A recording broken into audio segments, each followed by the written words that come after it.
Hello student. तो आज ये हमारा है चैप्टर 13 मैग्नेट्स। स्टूडेंट, इससे पहले आपको व्हाट्सएप में वीडियोस के ज़रिए चैप्टर नंबर 10, चैप्टर नंबर 12 और चैप्टर नंबर 13 सेंड किया जा चुका है। यह है हमारा चैप्टर नंबर 13 है ना, मैग्नेट्स। तो देखो इसमें क्या बोला है, a magnet attract certain thing. आपको पता है, आप मैग्नेट से फेमिलियर हो। मैग्नेट क्या करता है, कुछ चीज़ों को अपनी तरफ क्या करता है, अट्रैक्ट करता है। सबको नहीं, स्पेसिफिक चीज़ों को अपनी तरफ अट्रैक्ट करता है।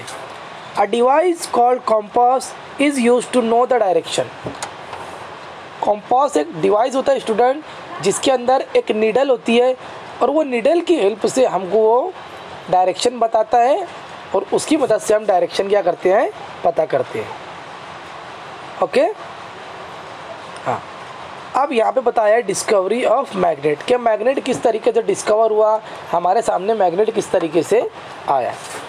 तो यहाँ पे स्टूडेंट ये स्टोरी दी है, मैं इसको शॉर्ट में आपको एक्सप्लेन कर देता हूँ कि एक शीपर्ड था। शीपर्ड मतलब क्या, जो बकरियाँ चलाता है। तो वो बकरियाँ चलाने गया। अब उसके पास एक लकड़ी थी, आपको दिख रही होगी, उसके हाथ में लकड़ी है। वो लकड़ी के नीचे जो है ना, एक मेटल की स्ट्रिप लगी हुई थी।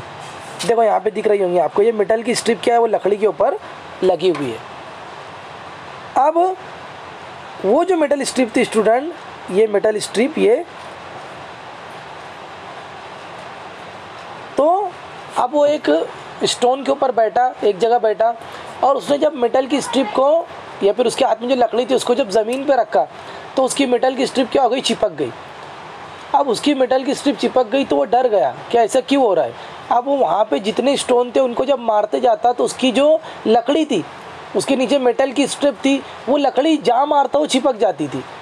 तो वो डर गया कि ऐसा क्यों हो रहा है, और उसको लगा कि कोई भूत तो नहीं है वहाँ पे, कुछ है तो नहीं। अब वो भागते भागते गया, गाँव वालों को बताया, तो गाँव वाले पहले तो उसका मजाक उड़ाने लगे। फिर जब गाँव वाले उसके साथ उस प्लेस पे आए तो उन्होंने भी वही ऑब्ज़र्व किया जो वो बोल रहा था।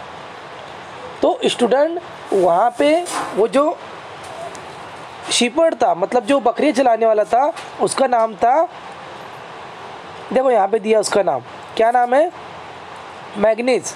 क्या नाम है, मैग्नीज। और उसी के नाम के ऊपर फिर नाम रखा गया मैग्नेट, है ना। मैग्नेट क्यों नाम रखा गया, क्योंकि उसका नाम मैग्नीज था और मैग्नीज ने ही मैग्नेट की डिस्कवरी की, इसलिए उसका नाम मैग्नेट रखा गया, है ना। हाँ, आगे क्या बोला है, देखो स्टूडेंट, ये पूरा पैराग्राफ जो है ना, उसकी स्टोरी वहाँ पे बताई है कि मैग्नेट की डिस्कवरी किस तरीके से हुई। अभी देखो ये पैराग्राफ में हम देखेंगे ये वाले, है ना, क्या बोला है यहाँ पे, today we know that a certain type of rock called the magnetite. मतलब वो रॉक को क्या बोलते हैं, magnetite is a natural magnet. मतलब कुछ मैग्नेट ऐसे होते हैं स्टूडेंट जो हमको नेचुरली मिलते हैं, और कुछ ऐसे होते हैं जो हम आर्टिफिशियली बना सकते हैं। तो नेचुरली जो हमको मैग्नेट मिलता है ना स्टूडेंट, उसका नाम क्या है, मैग्नेटाइट।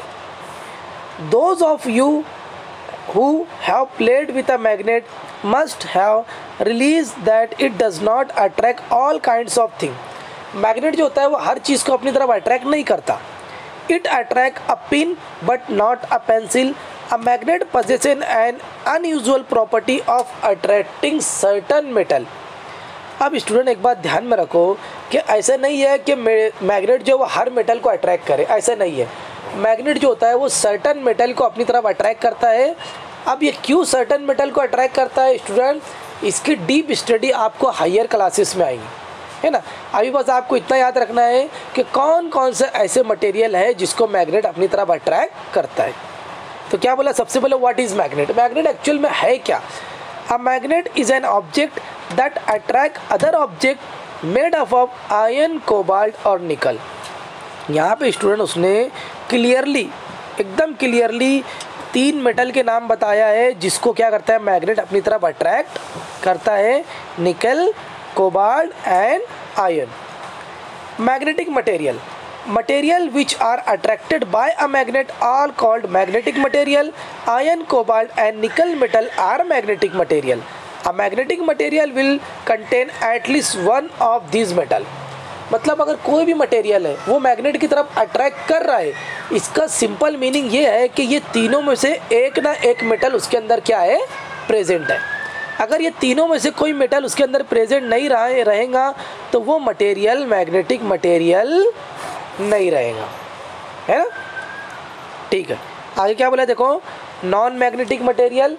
नॉन मैग्नेटिक मटेरियल मतलब ऐसा मटेरियल स्टूडेंट जिसको मैग्नेट अपनी तरफ अट्रैक्ट नहीं करता।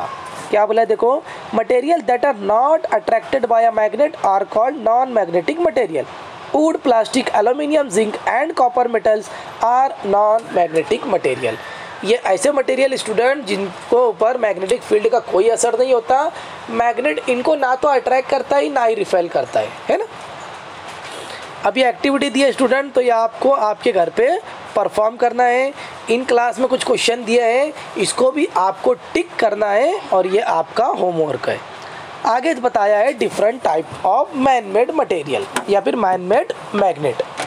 जैसे नेचुरली स्टूडेंट मैग्नेट जो होता है वो मैग्नेटाइट के फॉर्म में मिलता है, उसकी कोई प्रॉपर शेप नहीं होती, लेकिन आर्टिफिशियली हम मैग्नेट को अलग अलग शेप देते हैं, कुछ प्रोसेस परफॉर्म करने के लिए, कुछ प्रैक्टिकल्स परफॉर्म करने के लिए, कुछ डेली लाइफ में यूज़ करने के लिए। अब क्यों, तो देखो, today different type of magnet are made in factories. They are made out of different type of material. These magnets are of different shape and size. They are used in making many types of useful things such as television, telephone, doorbell, computers, headphone and speaker. आप देखोगे student computer, speaker, ये सब के अंदर magnet आता है।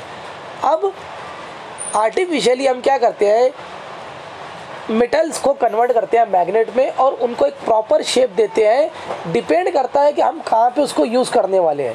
जैसे headphones के अंदर मैग्नेट आता है तो उसकी साइज़ बहुत छोटी होती है, बड़े मैग्नेट अलग आते हैं, तो डिपेंड करता है कि हम उसको कहाँ पे यूज़ करने वाले हैं। तो देखो 4 टाइप यहाँ पे बताया है। बार मैग्नेट है ना, कौन कौन सी 4 टाइप है स्टूडेंट। बार मैग्नेट मतलब एक रेक्टेंगल मैग्नेट, सर्कुलर मैग्नेट जो सर्कुलर शेप में है, हॉर्स शू मैग्नेट जैसे घोड़े का जो पैर आता है ना उस शेप का ये है तो इसको बोला जाता है हॉर्सशू मैग्नेट। और आखिरी में है रॉड मैग्नेट जो एक रॉड के शेप में हमको दिख रहा है। अब स्टूडेंट मैग्नेट को इन 4 अलग अलग शेप में कन्वर्ट किया जाता है, डिपेंड करता है कि हम उसको कहाँ पे यूज़ कर रहे हैं, है ना। ओके, अभी देखो नेक्स्ट पेज पे क्या बोला है, द पोल्स ऑफ मैग्नेट। अब यहाँ से मैग्नेट के बारे में इंफॉर्मेशन वो आपको देगा। If a bar magnet, a horseshoe magnet और a rod magnet is brought close to iron filing, the filing stick at the 2 end of the magnet. The end portion of the magnet are the pole of the magnet. Magnet के स्टूडेंट 2 pole होते हैं और वो होते हैं उसके corners, है ना। उसके क्या होते हैं, कॉर्नर्स होते हैं। जैसे आप देखोगे ये एक कॉर्नर है, एक कॉर्नर ये वाला है, तो एक पोल को बोला जाता है एन पोल और एक पोल को बोला जाता है एस पोल। और स्टूडेंट मैग्नेट जो होता है वो पोल के ऊपर ज़्यादा स्ट्रांग होता है। मतलब अगर एक बार मैग्नेट आपके पास है, ये बार मैग्नेट है, बार मैग्नेट को आप लेके जा रहे हो आयन फिलिंग के पास या फिर कोई ऐसा मटेरियल जिसके अंदर आयन, कोबाल्ट या निकल मिक्स है, तो वो क्या करेगा, पोल की तरफ से उसको अपनी तरफ अट्रैक्ट करेगा और उससे चिपक जाएगा। तो स्टूडेंट जो आयन के पोल, जो मैग्नेट के पोल होते हैं वो बहुत ज़्यादा स्ट्रांग होते हैं और वो किसी भी मटेरियल को, किसी भी नहीं, वो 3 मेटल अगर उसके अंदर वो 3 में से कोई मेटल प्रेजेंट है तो उसको अपनी तरफ अट्रैक्ट करते हैं, है ना। आगे क्या बोला है देखो, एक्टिविटी बताया है, suspend a bar magnet freely until it come to rest, note the position that the pole point towards, repeat the activity several time, what do you observe. Student आप जब ये एक्टिविटी ऑब्जर्व करोगे, मतलब perform करोगे, तो आपको हर time एक चीज़ ये ऑब्जर्व होगी कि मैग्नेट हमेशा नॉर्थ और साउथ पोल और उसी डायरेक्शन में रुकता है। अब ऐसा क्यों, तो वो हमको आगे नेक्स्ट टॉपिक में वो समझाएगा। अभी मैग्नेट के बारे में देख लो। If a bar magnet is suspended freely, it will always remain in north-south direction. This end of the magnet that point toward the north is called the north-seeking or north pole of the magnet. The other end which point toward the south is called south-seeking and south pole. Every magnet has a north pole and south pole. This called directive property of magnet. यहाँ पे student clearly बताया है कि जब भी आप किसी magnet को सस्पेंडेड फ्रीली लगाओगे तो वो हमेशा नॉर्थ पोल पे और साउथ पोल पे क्या करेगा, जाके रुक जाता है। इसकी एग्जांपल मैं आपको ऐसे देता हूँ स्टूडेंट कि अगर कंसिडर करो आपने एक ऐसे सर्कुलर डिस्क ली है ना, और उस सर्कुलर डिस्क के अंदर आपने क्या किया, एक मैग्नेट को आप अगर स्टूडेंट एक रुको है अगर आप एक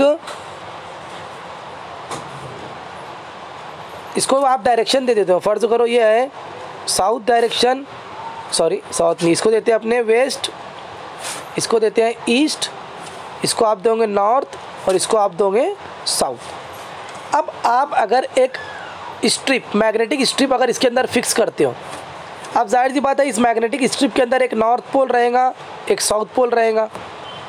अगर आप नॉर्थ और साउथ पोल इसको नहीं भी बोलते हो स्टूडेंट, तो ये जो स्ट्रिप है ना, मैग्नेटिक स्ट्रिप, ये हर बार कैसे डायरेक्शन में रुकेंगी, हर बार ये जो है ना इस तरीके के डायरेक्शन में आके क्या होती है, स्टॉप हो जाती है।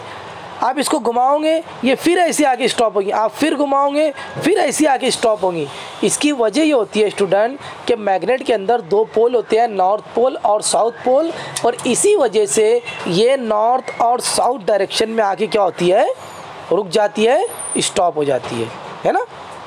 देखो यहाँ पे क्या बोला है कि यहाँ पे, और इस प्रॉपर्टी को क्या बोलते हैं, डायरेक्टिव प्रॉपर्टी। तो आपको अगर पेपर में आता है कि व्हाट इज़ डायरेक्टिव प्रॉपर्टी, तो आपको बताना है कि each magnet have north and south pole, because of this they stop only in the direction of north and south. This property is called as a directive property. आगे क्या बोला है, we will find out why every magnet point in the north south direction later this lesson. मतलब आगे हमको ये बताने वाला है कि क्यों मैग्नेट हर बार नॉर्थ और साउथ डायरेक्शन में आके रुकता है। ओके, तो आज स्टूडेंट हम यहाँ पे स्टॉप करते हैं। इसके बाद के लेक्चर में स्टूडेंट हम इसके आगे का टॉपिक डिस्कस करेंगे। Okay, bye.